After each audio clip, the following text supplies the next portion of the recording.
우리가 살면서 필요한 것들이 있습니다. 그런 것들을 필수품이라고 부릅니다. 예전에는 살면서 별로 필요하지 않았는데 우리가 지금은 필요한 여러 가지의 것들이 그 가운데 있습니다. 특별히 자동차가 그렇다라고 봅니다.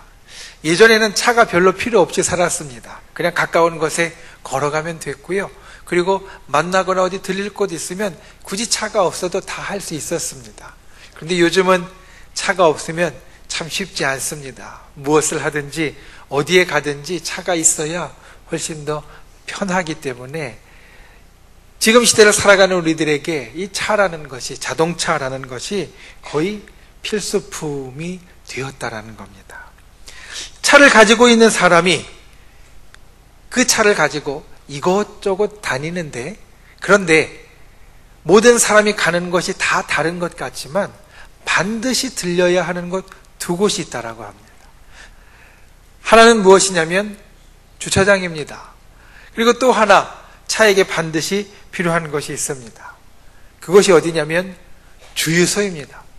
운행을 하려면 연료가 있어야 하고, 연료라는 것이 무한정 저절로 생겨나는 것이 아니기 때문에 보충을 해주어야 하는데, 이 연료를 보충하는 것이 바로 주유소입니다.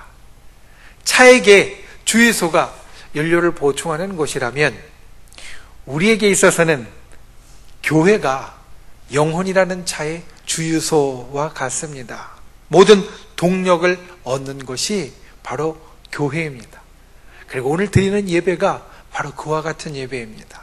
우리는 예배를 통하여서 하나님을 만납니다. 그리고 이 예배를 통하여서 우리들 영혼을 만지시는 하나님의 손길을 느낍니다. 그리고 이 예배를 통하여서 주께서 우리들에게 공급해 주시는 새로운 힘을 얻습니다.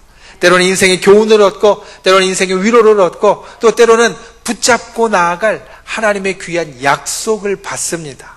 그래서 이 교회가 우리들 영혼에 있어서는 주유소와 같은 것, 더 운행하기 위하여서, 더 돌아다니기 위하여서, 세상에 나아가 행하기 위하여서 힘을 얻는 것이 되어진다라는 겁니다. 오늘 예배를 통하여서 그와 같은 은혜가 저와 여러분에게 있기를 예수님의 이름으로 축원을 드립니다. 그러기 위하여서 나누는 말씀이 오늘 말씀입니다. 우리가 영혼의 새 힘을 얻고 세상에 나가 살 때 힘있고 능력있게, 그리고 이 세상을 정말 잘 복되게 살아야 하는데 어떻게 그와 같이 살 수 있을까? 오늘 말씀을 통해 나누기 원하는 것이 바로 그것입니다. 첫 번째로 기억해야 될 것은 이것입니다. 우리는 복된 사람이라는 겁니다. 저와 여러분은 복된 사람이라는 겁니다. 차는 연료가 들어가면 달릴 수 있습니다. 그런데 한 가지 조건이 더 있습니다. 무엇이냐면 이상이 없어야 합니다. 고장이 나지 않았어야 합니다. 이상이 있고 고장이 났는데 연료가 들어갔다고 달리다 보면요, 큰 사고 나고 잘못된 일이 일어나기가 쉽습니다. 우리 인생도 마찬가지입니다. 우리 영혼이, 우리의 삶이 하나님의 능력으로 채워진다 할지라도 먼저 기억해야 할 것은 우리가 어떤 존재인가, 과연 내 속에 이상이 있는가 없는가, 이것을 알고 있어야 한다는 겁니다. 여러분, 우리가 이 땅 가운데 살아갈 때 기억해야 될 것이 있습니다. 그것은 무엇이냐면 바로 저와 여러분은 차로 치자면 명차가 된다라는 겁니다. 세상에 여러 차들이 있습니다. 어떤 차는 낡고 오래됐고, 어떤 차는 색이 바래서 아주 별로 좋지 못하게 보이는 차도 있고, 어떤 차는 번쩍번쩍하며 정말로 사람들이 볼 때 감탄을 자아낼 만한 차도 있습니다.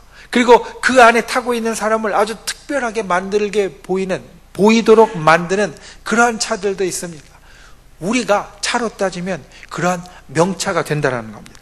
오늘 말씀을 보면 이렇게 이야기합니다. 5절 말씀에 내가 여호와 보시기에 영화롭게 되었다.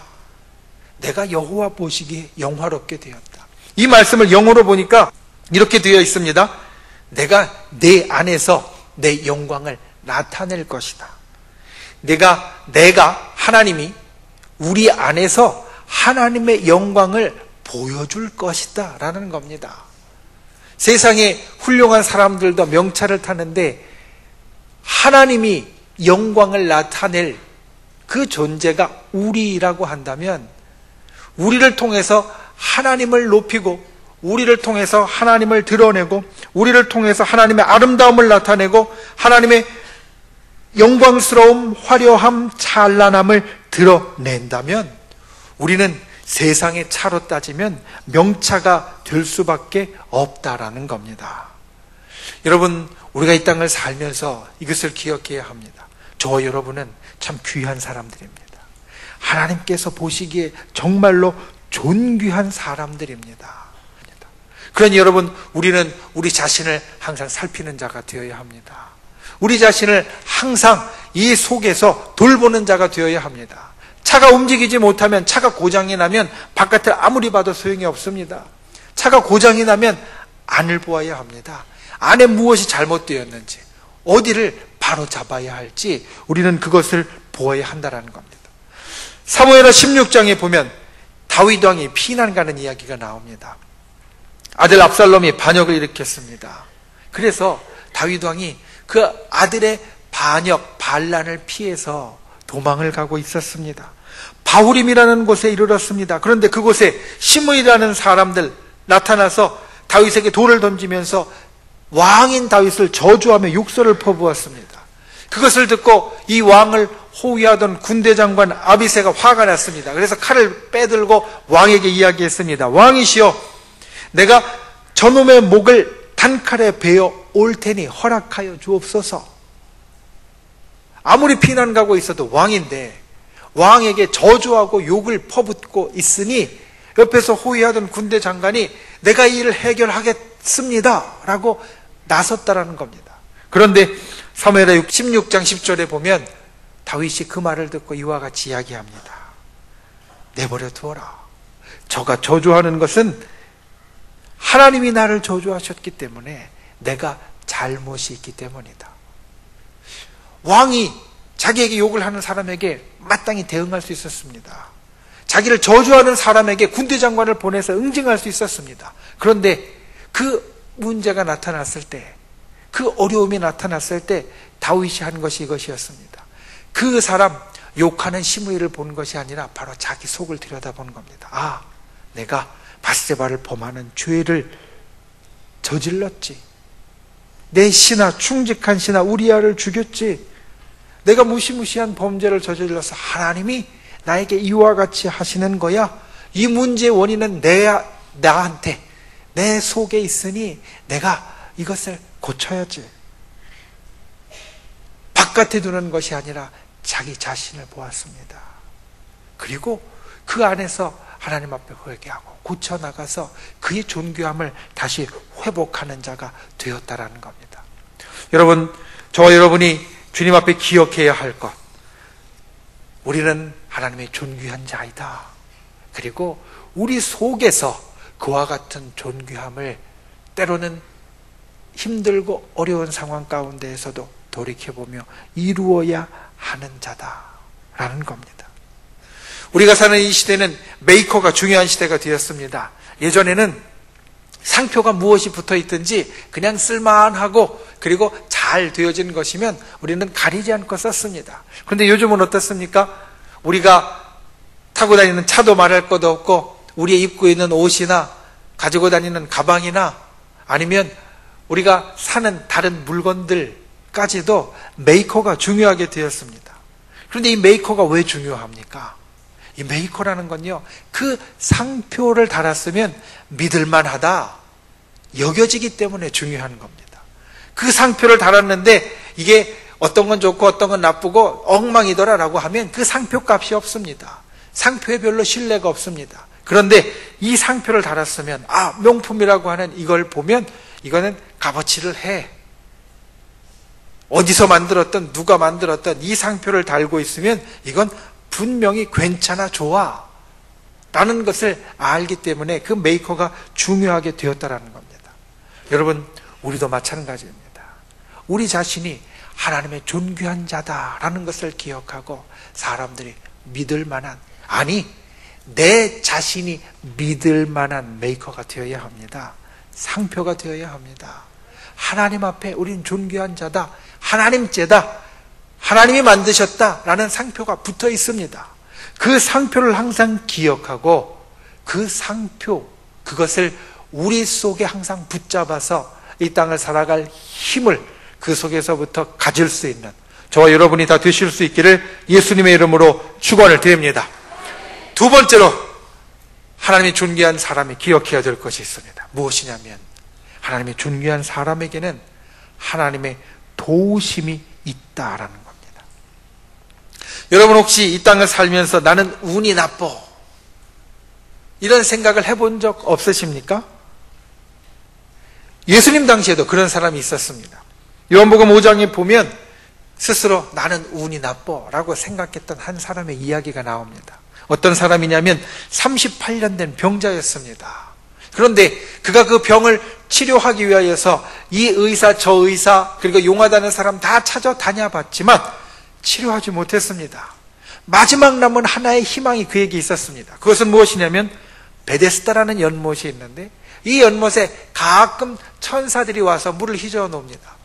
그리고 나서 천사들이 왔다 간 다음에 첫 번째로 그 연못에 들어가면 그가 갖고 있던 병이 어떤 병이든 간에 치료된다. 그와 같은 연못이 있었습니다. 그래서 세상에서 이제 의술이나 다른 걸로는 다 안 되기 때문에 그 연못가에 가서 자기가 들어가기만을 기다리고 있었습니다. 그런데 38년 동안 그곳에 있으면서 이 사람은 들어가지 못했습니다. 그래서 한 생각이 이것입니다. 나는 운이 나빠. 성경에 물론 그 말은 나오지 않습니다. 그런데 이 병자가 예수님을 만났을 때 예수님에게 이렇게 이야기합니다. 나에게는 그와 같은 일이 일어나지 않을 겁니다. 이제까지 38년 동안 있었는데 천사들이 와서 이 물 움직이는 것을 보고 들어가려고 하면 항상 다른 사람이 먼저 들어갔고 천사들이 물 움직이는 거 보기도 어려운데 내가 어쩌다 보면 나보다 항상 다른 사람이 먼저 들어가서 나한테는 차례가 오지 않았으니 나는 참 운이 나빠요 라는 말 이렇게 이야기하고 있는 겁니다. 내 차례가 오지 않을 겁니다. 그러한 일이 내게는 일어나지 않을 겁니다. 내게는 그러한 행운이 절대로 없을 겁니다. 이 병자가 그렇게 이야기를 하고 운명을 탓하면서 긴 세월을 보냈습니다. 때로 우리가 살면서 우리도 우리 스스로에게 그렇게 이야기하고 생각할 때가 있습니다. 난 참 운이 없어. 내가 하는 일은 왜 이렇게 다 안 될까? 내가 하는 일은 왜 이렇게 다 막힐까? 티모시 페리스라는 사람이 이런 이야기를 했습니다. 모든 운이 따라주며 인생의 신호등이 동시에 파란불이 되는 때는 없다. 우리가 운전을 하면 생각합니다. 신호가 어떨 때는 파란불이 되지만 어떤 때는 빨간불이 된다. 그래서 파란불일 때는 가고 빨간불일 때는 멈춰서는 걸 당연하게 생각합니다. 그런데 우리 인생에서는 그러한 생각을 못 가질 때가 많습니다. 내가 이 일을 하기 원하는데 왜 파란불이 다 켜져야 되는데 여기는 왜 빨간불이야? 왜 멈추라고 해? 왜 안 돼? 나를 가로막고 있는 거야? 모든 운이 다 파란불로 열려졌으면 좋겠는데 인생에 그럴 때는 없다라는 겁니다. 그런데 그때 무언가 잘못됐을 때 빨간불이 걸려서 멈추어 섰을 때 아니면 마치 사고가 난 것 같이 주저앉아 있을 때 모든 힘이 다 빠져버렸을 때 그때 우리는 이것을 기억해야 합니다. 이것은 인생의 한 장면이고 그것이 실수가 됐던 실패가 되었던 그것은 우리 인생에 지나가는 한 장면이고 동시에 하나님의 도우심을 받는 현장이다. 창세기에 보면 아브라함의 이야기가 나옵니다. 이 아브라함이 오랫동안 살던 마므레를 떠나 그랄이라는 땅으로 갔습니다. 그랄이라는 땅에 가니까 생소한 환경 가운데 당황스러웠습니다. 이제까지 자기가 살던 곳과 다르기 때문에 혹시 무슨 일이 있을까 걱정이 되었습니다. 그래서 아브라함은 그곳에 가서 자기 아내인 사라를 자기 누이라고 이야기를 했습니다. 이제까지 하나님과 동행하면서 믿음의 조상이라는 그러한 이름을 얻을 정도로 곧게 그리고 하나님 보시기에 괜찮게 살았던 아브라함이 그 그랄이라는 땅에 가서 마음을 못 잡았습니다. 그래서 빨간불에 걸렸습니다. 실수를 했습니다. 실패를 했습니다. 그 결과는 참 참혹했습니다. 자기의 분명히 아내인데 누이라고 했더니 그러랑 아비멜렉이 그러면 내 아내로 삼겠다라고 데려가 버렸습니다. 졸지에 아내를 빼앗긴 사람이 되어버렸고 가정이 풍비박산나게 생겼습니다. 주저앉아 버렸습니다. 하나님 볼 면목이 없게 생겼습니다. 빨간불도 그만한 빨간불이 없을 정도로 아주 괴롭게 되었습니다. 그런데 그때 어떤 일이 있었습니까? 하나님께서 그러랑 아비멜렉에게 나타나서 이 아브라함의 아내 사레를 건드리지 못하게 하고 그리고 아브라함으로 돌려보내도록 만드셨다라는 겁니다. 분명히 인생에 빨간불이 걸려 있었는데 더군다나 우리가 아브라함에 대해서 잘 아는 분은 아실 겁니다. 이게 두 번째였습니다. 첫 번째, 애굽에 가서 똑같은 실수를, 똑같은 잘못을, 똑같이 주저앉을 상황을 한번 경험했는데도 불구하고 두 번째로 그랄 땅에 가서 똑같이 또 잘못했다라는 겁니다. 그런데 애굽에서도 그랄에서도 그 실수, 실패 때문에 주저앉아서 모든 것이 다 끝나버렸다라고 생각할 만한 그때가 바로 하나님의 도우심을 받는 때였습니다. 애굽에서도 하나님은 도와주셔서 그의 아내를 되찾게 해주셨고 그랄 땅에서도 하나님은 도우셔서 그의 아내를 다시 찾을 수 있게 만드셨다라는 겁니다. 그래서 오늘 말씀은 이야기합니다. 나의 하나님은 나의 힘이 되셨도다. 나의 하나님은 나의 힘이 되셨도다. 세계적인 백만장자인 마크 피셔가 쓴 골퍼와 백만장자라는 책이 있습니다. 이 책은 한 골퍼, 본래는 프로 선수가 되려고 했던 한 사람, 그런데 프로가 결국은 되지 못하고 그냥 사람들에게 레슨, 그냥 골프를 가르치면서 인생을 그럭저럭 살고 있었던 한 골퍼와 그리고 백만장자가 서로 나눈 이야기, 그리고 그들 사이에 있었던 일을 적고 있습니다. 이 둘이 만나서 처음에 내기 골프를 쳤습니다. 아무리 이 백만장자가 자기 개인 골프장을 갖고 있을 정도로 골프를 좋아하는 사람이라도 거의 프로급인 이 골퍼를 이길 수는 없었습니다. 1불 내기를 하고 10불 내기를 할 때 그냥 가볍게 이겼습니다. 그런데 하루는 이 백만장자가 제안을 합니다. 이번에 10만 불 내기를 합시다. 10만 불이면 우리나라 돈으로 하면 1억이 넘는 돈입니다.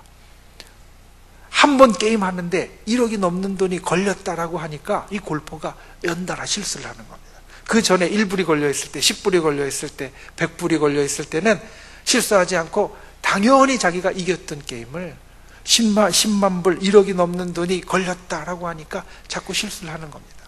그때 이 백만장자가 이야기한 게 이겁니다. 평상시에는 연습한 대로 잘 할 수 있는 사람 참 많다. 그런데 무언가 압박감이 있을 때, 가령 상금이 이만큼이나 된다라고 할 때, 경쟁자들이 뒤에서 막 쫓아온다라고 할 때, 그럴 때 실수하지 않는 사람, 그 사람은 단 한 사람이다. 어떤 사람이냐면 연습을 많이 한 사람. 그래서 이 백만장자 이야기합니다. 어떤 위대한 골퍼가 다음과 같이 말했다네. 나는 연습을 많이 할수록 나는 더욱더 운이 좋아져. 연습을 많이 할수록 남들은 운이라고 하지만 왜 평상시에도 원래 잘했으니까. 그런데 그 운이 아니라 연습을 할수록 그것이 더 좋아진다라는 겁니다. 우리가 하나님 앞에 섰을 때 하나님의 도우심을 얻는 자라는 것을 기억할 필요가 있습니다. 그래서 때로는 실수하고 때로는 실패하고 때로는 넘어졌을 때에도 우리는 다시 연습하며 일어설 힘을 얻을 필요가 있다는 겁니다. 우리 선인들의 속담에 하늘은 스스로 돕는 자를 돕는다 이야기했습니다. 하늘은 스스로 돕는 자를 돕는다. 인생의 지혜입니다. 우리의 신앙에도 맞는 말입니다. 요즘 새벽에 잠언서를 보는데 잠언서에도 그렇습니다. 하나님께서 너를 도와주신다는 걸 믿고 게으르게 살면 너는 밥 먹기 힘들 거다. 이렇게 이야기합니다. 하나님께서 너를 도와주신다는 것만 믿고 그리고 게으르게 잠만 자고 아무것도 안 하고 있으면 너는 굶기 십상일 거다. 그런데 부지런히 움직이면 하나님이 거기에 복을 주셔서 하나님이 너로 풍족하게 만드신다라는 겁니다. 우리가 이 땅을 살 때 이것을 기억하십시오. 우리는 하나님의 도우심이 있는 사람인데 우리가 실수하고 실패하고 또 어떤 일을 할 때 항상 일어나고 노력하고 연습할 때 그와 같은 하나님의 도우심이 우리에게 주어진다라는 겁니다. 나의 힘이 되셨도다. 나의 하나님이 나의 힘이 되셨도다. 아무 일도 안 하면요 힘이 필요가 없습니다. 아무리 근육이 있고 힘이 있으면 뭐합니까? 아무 일도 안 하면요 있는 사람이나 없는 사람이나 똑같습니다. 그런데 일을 하면 달라집니다. 근육이 있고 힘이 있는 사람은 무거운 것도 거뜬하게 들 수 있고 힘이 없는 사람은 가벼운 것 같고도 아주 힘겨워해야 됩니다. 우리가 하나님의 도우심을 얻었으면 그와 같이 힘이 있는 사람입니다. 그 힘은 우리가 나아갈 때 우리가 행동하고 그리고 무언가 이루려고 할 때 우리에게 있다라는 것을 기억하시고 그와 같은 귀하고 복된 하나님의 도우심을 얻는 인생을 이 땅 가운데 사실 수 있기를 예수님의 이름으로 축원을 드립니다. 말씀을 맺습니다. 오늘 말씀의 제목이 인생의 운이 좋아지는 비결입니다. 벤 버냉키라고 세계 경제를 주름잡는 한 사람이 있습니다. 미국의 연방준비제도 이사회 의장이었습니다. 이 사람이 1985년부터 2002년까지 약 17년 동안 프린스턴 대학에서 경제학 교수로 있었는데 2013년 졸업식 때 연사로 초청을 받았습니다. 그래서 축사를 했습니다. 2013년 프린스턴 대 졸업식의 축사, 그가 했던 말 중에 다음과 같은 말이 있습니다. 실패를 좋아하는 사람은 없지만 실패는 인생과 배움에 있어 필수적인 부분이다. 그러면서 다음과 같이 이야기합니다. 당신의 유니폼이 더러워지지 않았다면 그건 게임을 제대로 뛰지 않았다라는 거다. 운동을 하는 사람들이 유니폼을 입습니다. 축구를 하는 사람이 유니폼을 입고 뛰다 보면요 태클도 합니다. 때로는 뛰다가 넘어지기도 합니다. 야구를 하는 사람이 유니폼을 입고 운동을 하다 보면 때로는 슬라이딩도 합니다. 그리고 부딪히기도 합니다. 그러면 어떻게 됩니까? 유니폼에 먼지도 묻고 흙도 묻고 때로는 찢어질 때도 있고 무언가 좀 더럽게 되어집니다. 그런데 인생도 마찬가지라는 겁니다. 인생을 살다 보면 때로 넘어질 때도 있고 슬라이딩 해야 될 때 미끄러질 때도 있고 남들과 부딪혀야 될 때도 있고 태클할 때도 있는데 그런데 그것이 인생에 무언가 상처를 남긴다고 하면 그거는 부끄럽고 잘못된 것이 아니라 인생을 열심히 살았다라는 증거라는 겁니다. 유니폼이 더러워졌으면 게임을 열심히 뛰었다라는 증거라는 겁니다. 우리가 삶에 있어서 때로는 그와 같이 더러워지는 것 같이 우리가 실패하고 실수하고 넘어지고 잘못될 때 있습니다. 그리고 때로는 참 힘들어져서 주저앉아 일어나고 싶지 않을 때도 있습니다. 그런데 그때 기억하십시오. 첫 번째, 우리는 하나님의 존귀한 사람이다. 하나님의 영광을 드러낼 사람이다. 하나님의 번쩍번쩍 빛내줄 사람이다. 우리는 그와 같이 존귀한 사람임을 기억하는 분들 되시기를 바랍니다. 그리고 두 번째로 우리는 하나님의 도우심을 받는 사람이다. 내 힘뿐만 아니라 하나님의 힘이 우리에게 있는 사람, 그래서 넘어져서도 능히 일어설 수 있는 사람, 실수하고 실패했어도 다시 회복할 수 있는 사람.